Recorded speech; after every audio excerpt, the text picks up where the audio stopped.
Welcome to Mana's Seal YouTube channel. The previous video link is on the description box or on the top right card. Volume 13, The Paladin of the Holy Kingdom.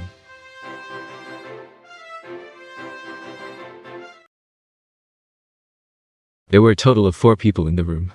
There were 2 paladins, who had come straight here after the fighting and, were thus still in blood-stained armor, Remedios Custodio and Gustav Montaigne.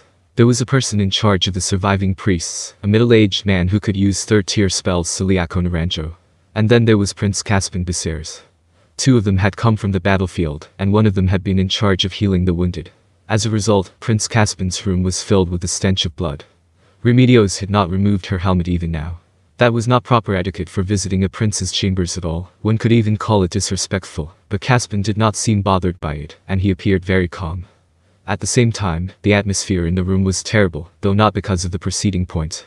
It was true that it reeked in here, but the reason was because the mood in the air was harsh. It was so weighty that it even seemed to dull the sunlight entering through the window. This was not how people who had beaten overwhelmingly unfavorable odds and emerged victorious ought to be. Caspin was the first person to speak in this weighty silence. Still, who else could speak first but him? Then tell me about our casualty situation.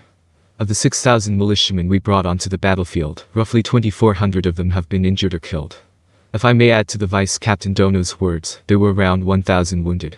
The priests tried to heal them, but we failed to reach about half of them in time, and they died. And then half of the paladins survived, and 8 priests died. Caspin closed his eyes and shook his head as he heard Gustav's words. Against a demi-human army like that, well, we can't say losses like these are a good thing. Should we be grateful that those were all we took? Or should we be sad for the sheer number of casualties? The latter.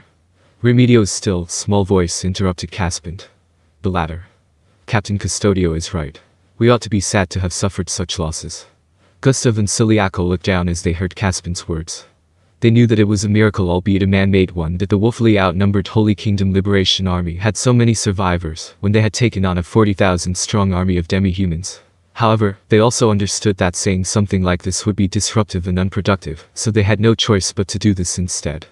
Was it the Sorcerer King who defeated the demi-human forces in their formation? Yes. We're unsure about the details due to the lack eyewitness reports during the chaos of defending the city walls, but there's talk of mysterious undead beings destroying the army. I see. That matches up with what I heard from the Sorcerer King. So he used the undead he created to clean them up, wiped out a massive army like that. In that case, do you think the Sorcerer King can defeat Jeldabaev? Caspin shifted his gaze to Remedios, but she simply pursed her lips and remained silent. The highly volatile air around the Holy Kingdom's strongest paladin made her a figure of dread to the weak. Caspin turned away from her and toward Gustav, who immediately returned his gaze with a deeply apologetic look in his eyes and bowed his head. Ha, is it really alright to bet the entire kingdom on him? Or rather, should we think of what to do if the Sorcerer King loses to Jeldabaev? Does anyone have any ideas for the next best thing we can do if that comes to pass? He was answered by silence. Amidst all this, Remedios spoke up. In that case, how about calling Moment over? The 3 people other than Remedios looked at each other with severe expressions on their faces. Remedios, who felt it was a good idea, frowned. What? Do you have any better ideas? It's more proper than that damn undead, no? Captain, we are now discussing what to do if the Sorcerer King dies. In such a situation, expecting to go to the Sorcerer Kingdom to get more help would be very risky. Not necessarily, Ciliaco said as he stroked his white mustache. A moment please, Vice Captain Dono. The Captain Dono's idea is risky, but not a bad move. How about lying about the Sorcerer King being captured by Jeldabaev and getting Moment to come over? Priest Ono, that would be too dangerous. Even if Moment defeated Jeldabaev, discovery of the light could trigger a war. Even if all goes well, the Sorcerer Kingdom's impression of our country will plunge to rock bottom. And if things go badly, Moment might very well become a second Jeldabaev, and lead the Sorcerer Kingdom's undead army into our nation. Precisely, you two. And the worst thing is that the Sorcerer Kingdom will have a justified grievance against us. Remedios tilted her head at Caspin's explanation. We're not adjacent to the Sorcerer Kingdom, so that's okay, right? Captain Custodio, please stop thinking of dangerous things. I don't want to adopt any policies that will endanger us. That said, I don't have any good ideas. How about you two? Ciliaco and Gustav could not think of anything either. The room was plunged into a brief silence. Eventually, Caspin quietly spoke up. For the time being, let's each go back and think about it on our own. There will be no problems if the Sorcerer King can defeat Jeldabaev. Caspin clapped his hands together. Then let's talk about something else. What about the rations that the demi-humans brought? Can we eat them normally? And if we can consume them, how long can they last? Normally, they would belong to the Sorcerer King, since he had defeated the demi-human army, but he had already said that he would hand them over free of charge. Gustav answered. He was in charge of sundry tasks like that. There seemed to be a lot of hardened bread-like objects and vegetables that we should be able to eat. Thanks to the attack of the Sorcerer King's undead creatures, they were captured intact, so they are in very good condition. In addition, there are also some food items which need to be further investigated, such as sour-smelling vegetables and so on. Preserved food was very common in the Holy Kingdom. However, these were demi-human rations, so they might belong to a species which ate rotting food, which was why Gustav said they had to investigate further. There is only one problem. That would be the meat. Which means... Gustav's face was dark as he looked at Caspin. A portion of the meat looks like it came from humans. That conclusion came from looking at its shape, and we're not certain about it. Maybe we could tell if we ate it, but I'd rather not sample it, if you don't mind. How much meat are we talking about here? Celiaco had a disgusted look on his face. Many demi-humans eat meat, so there was a lot of it. At a glance, it seems like half of the rations they brought were meat. What? Half of the rations for an army of 40,000 troops is meat.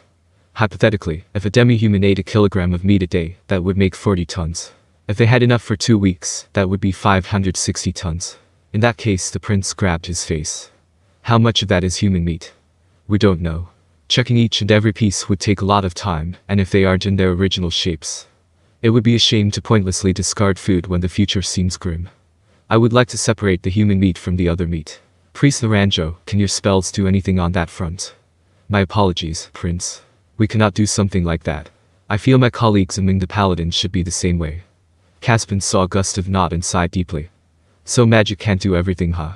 How about having the captive demi-humans eat it to find out? We should let the dead rest in peace. If there's human meat, we ought to return it to the earth. Exactly, Captain Custodio, what do you think, Vice Captain Montaigne? Yes, I agree with the captain. I feel that no matter what, we won't have enough time to investigate each and every barrel of meat. We ought to use our time and effort on other areas. I see, very well, I understand. So with regards to the demi-human meat, we'll dispose of everything that looks questionable. In that case, how about the demi-human's arms and armor? The Sorcerer King had also handed them over for free, but he had also said that he would be expecting something in gratitude, so they would have to hand over the appropriate items if the time came. If they could defeat Jaldabi at their take back the royal capital, Caspin planned to announce to the people that he would be handing the nation's riches over to the Sorcerer Kingdom. Firstly, recovering the equipment from the demi-humans and burying the corpses will need time, therefore we won't even have time to check their quality. Priest Ono, if any undead spring up here, would they become the Sorcerer King's minions?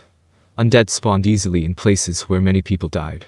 A place where more than 10,000 demi-humans had died fit perfectly. Upon being addressed, a profoundly distressed look appeared on Celiaco's face. I do not know. I truly do not know. But anything could happen, so we ought to deal with the bodies and sanctify the land as soon as possible. I would like to rely on our strength alone for that, but we simply cannot manage that way, so I would like to get some help from the paladins. Ah, leave it to us. We're used to dealing with the undead, after all. I'd expect no less from Captain Remedios, it puts my heart at ease.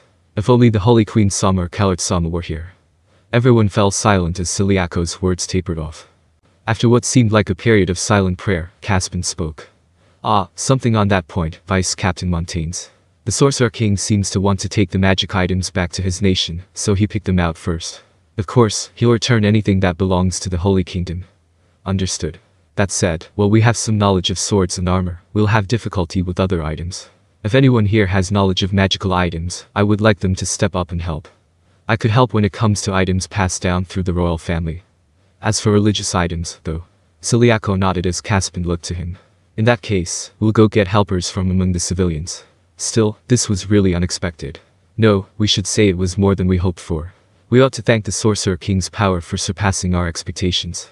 Nobody present voiced any objections. Amidst the silence, Caspin spoke again, like he was their representative. This city did not fall thanks to the Sorcerer King's power. There was a very audible sound of teeth grinding, and Caspin looked worriedly at Gustav. After this, I will need to thank him on behalf of the Holy Kingdom. When the time comes, I hope you will all be present. In any event, being able to draw on the Sorcerer King's power and achieve victory is a joyous occasion. We did our best too. Don't forget that. Remedio's words seemed to freeze the air in the room. No, it was two people who had frozen up, Gustav and Celiaco. Gustav's mouth opened and closed like a koi. He looked like he had no idea how to apologize for his superior's outburst. Indeed. Captain Remedios, it is a fact that we would not have won this battle without the fierce resistance that you and the people put up. Caspian saw Remedios nod, and then he continued speaking. However, it is also a fact that without the Sorcerer King's help, we would have lost, and it is just as true that he could have won by himself. Am I wrong? Remedios savagely ripped off her helmet and flung it at the wall, making a loud bang. Your Highness. Did something happen? The door to the room flew open, and the paladins on guard outside rushed in. Nothing happened. Continue waiting outside. The paladin's eyes went back and forth between Remedios' helmet and the look on her face, and they realized what had happened. After indicating that they understood, they quietly left the room. Captain Custodio, please do not get worked up. I ask you to be calm. How can I be calm? Almost everyone I've met on the way here was praising him. It's as though he won the whole thing by himself. Didn't he only show up halfway? How many people died before he won? That was a victory paid for by the lives of the people, the paladins, the priests, men, women, elderly, and children. Remedios glared at Caspian. It's not true that he won by himself. Captain. Gustav could no longer hide his fear at the way Remedios was acting in front of the prince. Remedios had never been one for thinking, but at the very least she was smart enough to know who was her superior. However, things were different now. She seemed like a pain-maddened beast.